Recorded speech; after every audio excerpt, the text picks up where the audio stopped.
31મી December અનુસંધાને અરવલ્લી જિલ્લામાં કાયદો અને વ્યવસ્થાની પરિસ્થિતિ જળવા રહે અને અરવલ્લી જિલ્લો છે રાજસ્થાનની બોર્ડરને અડીને આવેલો જિલ્લો છે, જેથી કરીને કોઈ નશીલા પદાર્થો અથવા પ્રોહિબિશનનો મુદ્દામાલ અરવલ્લી જિલ્લામાં કોઈ અસામાજિક તત્વો ન ઘુસાડે તે માટે ગાંધીનગર રેન્જ આઈજીપી શ્રી વિરેન્દ્રસિંહ યાદવ સાહેબ તથા જિલ્લા પોલીસ વડા મનોહરસિંહ જાડેજા સાહેબ દ્વારા બોર્ડરના જે પોલીસ સ્ટેશનો છે અરવલ્લી જિલ્લાના, એમાં સઘન વાહન ચેકિંગ ઝુંબેશ હાથ ધરવા માટે સૂચના આપવામાં આવેલી હતી.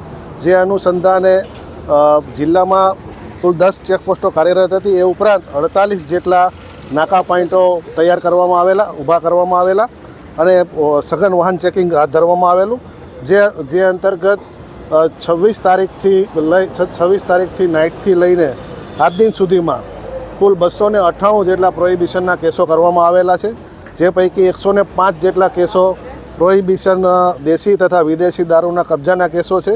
જે અંતર્ગત 335 લીટર જેટલો દેશી દારૂ તથા 2866 જેટલી વિદેશી દારૂની બોટલો મળી કુલ આશરે 11 લાખ જેટલો પ્રોહિબિશનનો મુદ્દામાલ પકડવામાં આવેલા છે.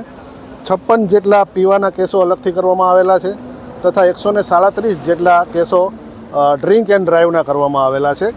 આ ઉપરાંત વાહન ચેકિંગ દરમિયાન રાજસ્થાનની તરફથી ગુજરાતની બોર્ડરમાં આવતા એક ઈસમને 2 કિલો અને 510 ગ્રામ ગાંજા સાથે ધરપકડ કરવામાં આવેલી છે.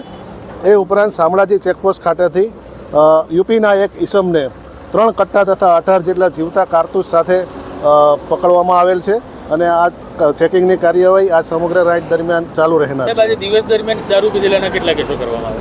આજે દિવસ દરમિયાન દારૂ પીધેલા અને ડ્રિંક એન્ડ ડ્રાઈવના 50 જેટલા કેસો કરવામાં આવેલા છે. Okay, thank you.